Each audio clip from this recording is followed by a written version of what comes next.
บายเนาะบัดนี้เนาะมีห้องน้ำห้องในเลยเนาะบ่ได้ไปซักอยู่พุ่นบัดนี้เนาะบ่ได้ซักตากแดดบัดนี้เนาะซักอยู่ห่มบาดนี้พี่น้องเลยสบายมันคือแดงแท้เชื่อเจ้ามันติดอันนี้บ่ล่ะมันติดขี้ดินในนี่บ่เนาะโอ้หมองม่วงพี่น้องเลยง่ายจนสิฮักเนี่ยลึกลีลึกว่ากินน้ำกันเด้อ8 ห่อพี่น้องเลยบ่ได้ใส่ถุงครับ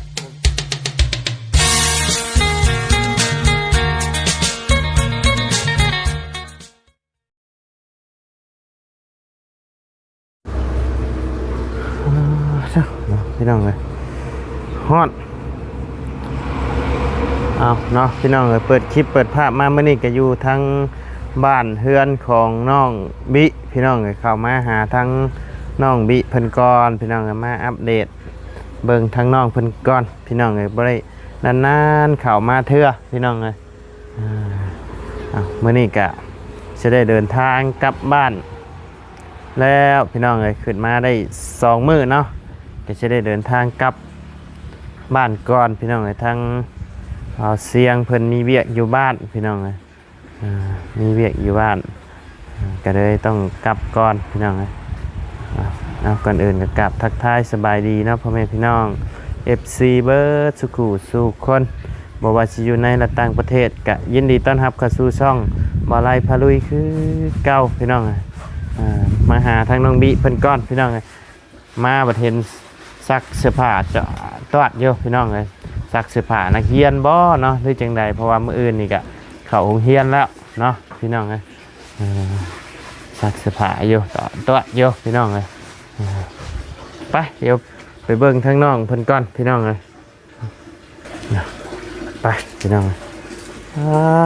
จะแม่นดุแม่นมันเนาะซักเสื้อผ้าเจ้าของด้วยเสื้อผ้าแม่นี่ฮะเอาสบายดีเด้อด่าเด้อหน่อยใส่แปรงคัดอันนี้เลยเสื้อขาวว่านี่นะสักแล้วเนาะมื้ออื่นนี่ก็ไปโรงเรียนแล้วเนาะสักเครื่องไว้ที่นั่นเลยอาทิตย์มื้ออื่นนี่ก็ต้องไปโรงเรียน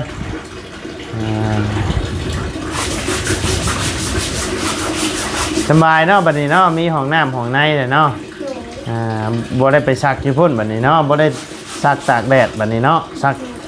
อยู่ห่มบาดนี้พี่น้องเลยสบายมันคือแดงแท้เชื่อเจ้ามันติดอันนี้บ่ล่ะมันติดขี้ดินในนี่บ่มันสิล้างออกอยู่บ่ล่ะบัดน่าจะออกอยู่ดอกเนาะอันเชือกขาวนี่ต้องซื้อไฮเตอร์มาแซ่แล้วน้องเด้อซื้อไฮเตอร์มาแซ่ก่อนมันจังออกคักเชือกขาวมันบ่ออกแม่นฮะยังดำคือเก่าต้องใส่เหือใส่แห้งแน่เนาะสักเองวัตถุยางเนาะเพราะว่าเฮ็ดให้แม่น้ำเฮ็ดให้เจ้าของน้ำน้องบีเนาะของแม่ซักแล้วล่ะบ่ฮะบ่เห็นเชือก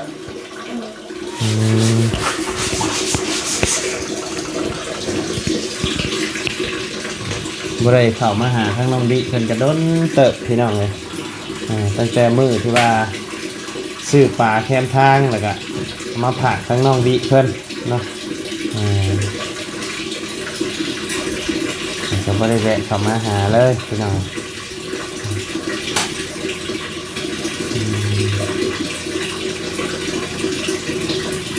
กินข้าวเที่ยงแล้วบ่ไม่ได้กินเก่งเลยพี่น้องเลยน้อยๆก็สักเสื้อผ้าใส่เองได้เดี๋ยวเนาะใส่ตัวเยอะ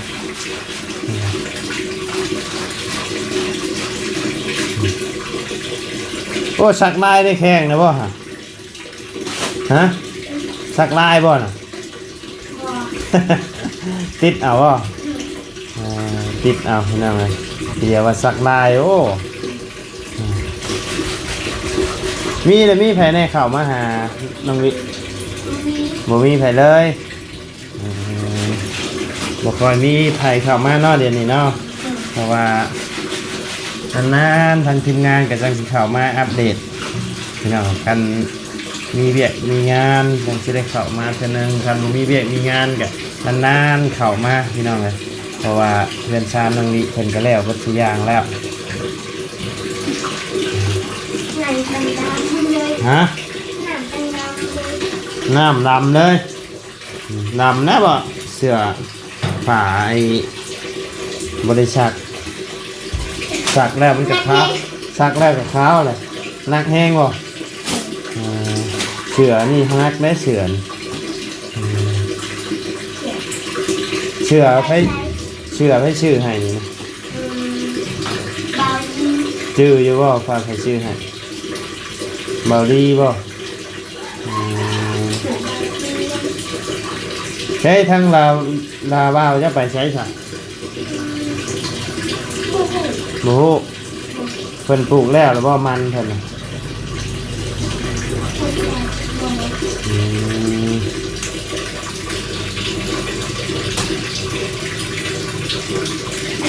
เก่งเลยน้องดิเพิ่นกับพี่น้องสักเสื้อผงเสื้อผ้าฮะ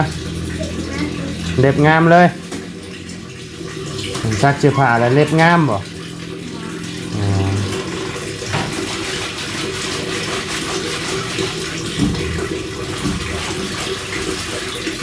เป็นอะไรแม่แต่แม่เจ้าว่าเป็นไอเป็นยังอันนั้นน่ะเพิ่นเช่าหรือบ่ยัง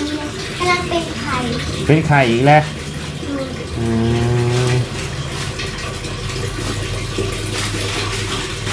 ป้าเจ้าได้ค่ะไปเหรอไปใช่น่ะไม่ถึงไปซื้อน้ำมันมาหน่อยเนี่ยไปซื้อทำไมไปซื้อเนี่ยมากินไปซื้อเนี่ยมากินตอนเช้าตอนเที่ยงนี่บ่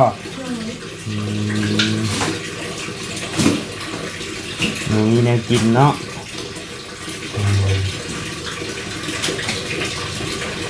ลายนี่บ่ส่งเสือจ้ะนะ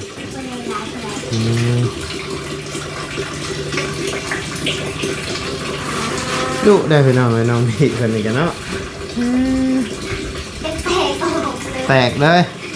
แม่ถูแห้งโคตร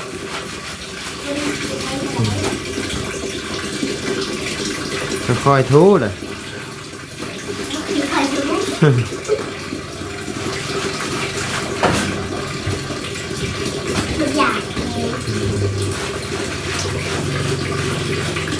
เดี๋ยวว่าจะมาเลยพวกมาเลมโบมาเลยพี่น้องเลยเถอะมาเดี๋ยวชายมาจะรวมโอ้มื้อนี้วันอาทิตย์เนาะมาแต่รวมสบายดีเด้อบ่ได้พ่อหน้าพ่อตากันดนเนาะคือจอยลงเดี๋ยวนี้เฮ็ดเวียกตลอดเฮ็ดเวียกตลอดเลยไม่กระทินลงนี่เข้ามาห่มพี่เฮ็ดไม้กระทินลงเลยจอยลงเนาะเดี๋ยวนี้เนาะตะกี้เด้ตุ้ยเนาะตะกี้ตุ้ยฮึกก็ฮึกการเฮ็ดเวียกตลอดเฮ็ดเวียกตลอดเนาะมีแต่พักวันอาทิตย์นะนี่แต่พักวันอาทิตย์อันนี้ไปรวมวันอาทิตย์เนาะเลยแล้วแล้วบ่บัดนี้แล้วตอนแรกอีกรวมตอนแรงรวมอีกเลยน้อยบ่ได้เข้ามาหาแต่โดนเนาะชื่ออยู่บ่ชื่ออยู่เนาะชื่อยังลงละเนื้อมาชื่อใช่ลงละชื่อลงละชื่อหักลงเหมือนกับบ่ชื่อแล้วเนี่ยนี่วะหักลงเลยชื่ออะไรจำไม่ได้บ่ชื่อครับชื่อแต่หน้าตาชื่อหน้าตาแต่บ่ชื่อชื่อเลยเจ้าชื่อไผแน่ชื่อเบาเชียงเบาตูนและเบาจันโดยจันลาวโดยและเบาเงา เลย ซ้ำนะ จะบ่เพิ่ง บ่เพิ่ง เลย อ่า บ่เตียง บ่เตียง เลยชื่อ ไผจะเป็นผู้อันนี้เฮ็ดอ้อมไปทางล่างให้นี่ค่ะ หมดทีมงานนั่นแหละ หมดทีมงาน เลยหมดทีมงานนั่นแหละไปเจอ ค่อยเชื่อบ่าวไล่ เดินโอ้บ่ไล่ น้อย เดินลง ลงเลยเนาะ เออ แม่บ่ได้เข้ามาหาโดนเพิ่นดงแล้วพี่น้อง เดิน บ่จื้อครับไผขึ้นนอนอยู่เทิงนี่เจ้าบ่ได้ขึ้นนอนอยู่เทิงบ่นอนอยู่เฮือนหลังนั่นคือเก่าบ่จ้ะ เพื่อนนั่นแหละ เอ บ่ อคือเดียวว่ามานอนนำน้องบิ บ่นี่แหละน้องวินอน เอ นี่ อยู่เทิงบ่มีไผนอน บ่มีภัย ปลูกแล้วล่ะบ่มันเดี๋ยวนี้ ปลูกแล้ว แล้วแหละเนาะ เลย ยังเดือแต่ไปเฮ็ดไม่บิ๊กให้เบียดบ่ เลยไม่เวียดนะ เพิ่นจ้างเป็นวันบ่ เป็นวัน เพิ่นให้วันเท่าไหร่ วันหนึ่งชาวชาน วัน200,000 เลย ไปขึ้นแล้วใช้รถหั่นบ่ เลยกินแตลอดเมื่อยเลย อ๋อแบกขึ้นนะ เจ็บไปเลยแอบแบกประมาณยาแบบนี้ จักมือขึ้นแล้วรถคันหนึง คันหนึงนะประมาณช่องมือ 2มือขึ้นแล้ว เลย ก็เดียวว่าเมาเป็นคันรถคันนี่เพิ่นให้เท่านั้นล้านเท่านี้ล้านนะเฮาเมาเฮ็ดรถบ่ได้บ่ บ่ให้เป็นมือเราให้เฮ็ดเป็นมือให้ เพิ่นให้เฮ็ดเป็นมือเอา เลย คันเฮ็ดไอ้เมานี่คือสิได้หลายอยู่แล้วเนาะ เลยกินข้าวแล้วบ่ กินแล้วกินไอ้ข้าวผัดมาแหละกินแล้วบ่เจ้า ยัง ยัง หิวข้าวว่าตอนนี้ คิวแล้ว ได้ยังกิน บ่จักจังยังยังมาบ่งอยู่เหินจังบ่มีหยังกิน หมูมียังกิน เลยน้ำบ่คุ้นแล้วหาปลาเลย น้ำก็คน เลย ฝนตกเนาะ เลย ซุมื้อนี้บ่ได้ไปหาบ่เด่น บ่ไปหาแล้วไปเฮ็ดเวียดตอนเมื่อย เมื่อยเนาะ เลย เมื่อยแล้วจอยลงได้เด่นไปเวียกหลาย แล้วบ่ได้เข้ามานานจนบ่จื้อเนาะ เลย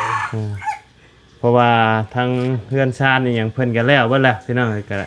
นานๆเข้ามาอัปเดตที่พี่น้องมาเอาบัดไปร่วมแบบบ่ได้กินข้าวอยู่พุ่นบ่ใช่ไปรวม กินข้าวก็ได้มากินข้าวอยู่พุ่นมันหลายคนมันไม่แซ่บ มันบ่แซ่บ โดย มันบ่อิ่มแน่ติ โดยบ่อิ่มแน่ก่อนมีกินเพิ่นเองสบาย เนาะ เนาะเบิ่งร้านแม่กิน โดย กินอยู่พุ่นมันอิ่มแต่ว่าบ่ม่วนในใจ คันบ่มีแน่กินก็สิเอามาม่าแล้วมาให้ต้มพอได้ต้มเดี๋ยวไปเอามาม่ามาให้ต้มไปหาปลาก็บ่ได้เนาะเดี๋ยวนี้เนาะ น้อย แต่ละมือเฮ็ดเวียงตลอด หยุดแต่วันอาทิตย์ โดยคิดแต่ว่าอาทิตย์ มามื้อใดมามื้อนั้นกับบ่พ่อแต่ทางน้องวิเพิ่น เนาะไปตลอด ไปตลอดเนาะเดี๋ยวนี้เนาะเอ้าไอ้ในนี่ปั๊บเพิ่งบ่ได้อยู่ในนี่นะ นี่ โดย เพิ่งแล้ว ประมาณน่ะบ่เตียงสภาพนั้นน่ะ อ๋อทางบ่าวเตียงบ่เพิ่นปรับให้นี่นะ อันนี้นะปรับให้ในเบาจันทร์ บ่าวจันทร์บ่ โดย อ๋อบ่าวจันทร์เนาะเป็นผู้ปรับให้ โดย บ่ได้บ่เห็นจำได้พี่น้องเอ้ยนั่นนี่นะโอ้ออกรถใหม่บ่ฮะ ลานนั่นแหละรถลานมันซื้อมา เอาบ่แม่นบ่รถน้องเจ้านี่นะ บ่แม่น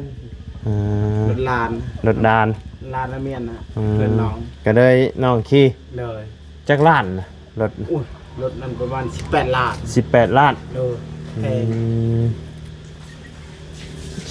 18 ล้านก็ยังบ่ซ้ำคิกยังบ่ซ้ำคิก125หั่นเนาะ โดย 125ปลายล้านพุ่นเด้แต่ว่าตัวนี้18 ล้านติ โดย18ล้าน ทุกช่งมันจักได้เนาะมันบ่ค่อยงามปานใด เมื่อเฮาบ่มักเพิ่นมีเงินบ่มักเลย เจ้ามักอยู่บ่แบบ เฮามักขึ้นรถน้องเอ็ดนั่นมา อ๋อ นั่นแหละใจ เนาะ สบายแก่ แม่น แก่ แพงเนาะ ด้วยโดยเป็นมันทำ แล้วข่อยก็บ่มักแน่น บ่มัก ถ้ามาแบบนี้รถเจ้ากับบ่แม่นบ่แบบคือของลุงเอสใช่ไหม บ่แม่นต่าง ต่างบ่ โดย เอ คักอันรุ่นนั้น หน่อย อันนี้รุ่นเก่า รุ่นเก่าเปลืองน้ำมันบ่รุ่น เปลืองเอ้ย นี่กะมันออกแล้วนะ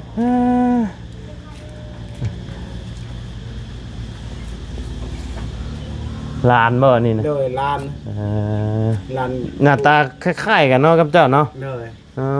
หุ่นเดียวกันเด้อพี่น้องเอ้ยแบบเดียวกันเด้อเออ ลานตุ้ยพี่น้องนาบาวจอยเนาะ นะเออ ตลาดนาบาว เนี่ยเช้าเฮ็ดเวียกก็อ้วนคือเก่าหั่นละ เลย คือสิบ่เช้าดอกเนาะเบิดแนวหนึงก็ยังแนวหนึงพี่น้องเอ้ย เช้าแล้วเลี้ยงแต่ครัวนี่ โดย มีแต่ลานนั่นแหละเบิ่งแม่ละ โดย ร้านเนี่ยเบิ่งอยู่เฮือนกับเอื้อยนั่นแหละเขาเบิ่ง โดย เอื้อยนั่นแหละเอามีแต่ไปตลอด มีแต่ไปตลอดเนาะ ไปตลอด ก็ยังดี ไปกับบ่มีกิน โดยแม่นา จะมีพ่อยังบ่ตายอยู่เอาสบายเด้มันได้อยู่เด้ โดย จะมีกับพ่ออีกไปอันนี้บ่มีไผไป อันนี้ มีแต่ คันเฮาหยุดก็แม่นบ่มีกินแล้วเนาะ เด้อคือเรื่อง ต้องไปพี่น้องเอ้ยบ่ไปหยุดมื้อหนึงก็สมมื้อหนึงแล้วเนาะ เด้อ หยุดมื้อหนึงนี่ก็แม่นขาดแนวอยู่ในกินเนาะพี่น้องกินนี่แหละคนเฮาพี่น้องเอ้ยหาก็หาเพื่อปากเพื่อท้องนี่แหละหาแต่ละมื้อละเว้นนี่ก็บ่ได้หาเนี่ยเพื่อหยังหรอกเพื่อปากเพื่อท้องเนาะ เด้อ คันบ่ได้กินนี่ก็โอ้ยเมื่อยบ่อยๆลงละ เฮ็ดหยังก็บ่ได้ เฮ็ดหยังก็บ่ได้เนาะ เด้อ เอาเดี๋ยวไปเบิ่งมาม่าให้ก่อนเด้อเสยเด้อเดี๋ยวไอเอามาม่ามาให้ต้มแป๊บนึงไปเบิ่งกันผู้ทางแม่น้องบิเพิ่นพี่น้องก็นอนน่ะเป็นเพิ่นเป็นไข่บ่ บ่ อืม ร้านเนาะ อืมอืมเป็นไข่บ่ปลูกป่วยจริงไข่แหละเนาะวันนี้นี่น้องเอ้ยโธ่เบิ่งมีมาม่าให้ทางน้องเพิ่นก่อนพี่น้องทางไอ้ลัมโบเพิ่นนำเพิ่นก่อนพี่น้องกินน้ำกันนั่นแหละเนาะโอ้หมองม่วงพี่น้องเอ้ยง่ายจนสิฮักเนี่ยลึกลีลึกว่าหมองม่วงเบิ่งมาม่ากันพี่น้อง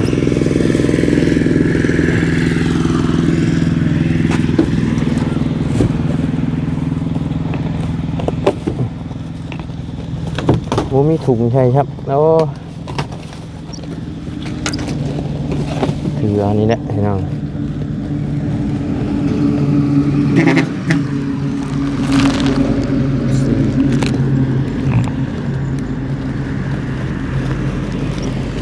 เจ็ดห่อพี่น้องเอาไปให้โบได้โบมีถุงใช่ครับพอได้ให้เพิ่นต้มพี่น้อง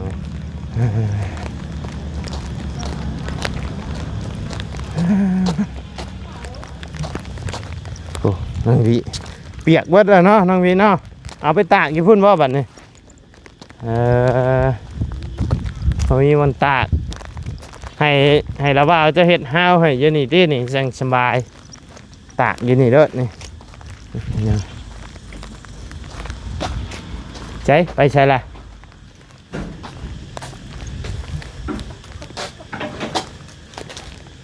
ใช่ดังไฟบ่ต้มมีอ้าวลงมาเอาซะบ่มีแล้วกินบ่8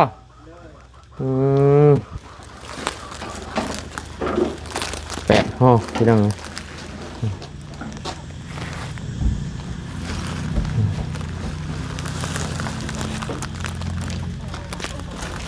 โอ้ชื่อใหม่ได้บ่ฮะบ้าจันสิ พอจันชื่อให้เด้อนี่เด้อสบายดี เลยอันกินน้ำกันเด้อ8 ห่อพี่น้องเลยบ่ได้ใส่ถุงครับบ่มีถุงใจแล้ว ต้มเพื่อน้องวิน้ำน้องวิกันท่านได้กินวะน้องวิกินว่าต้มมีนี่กินต้มเพื่อน้องวิหน่อยเอาโอเคสามีตาสิไปเวียกไปงาน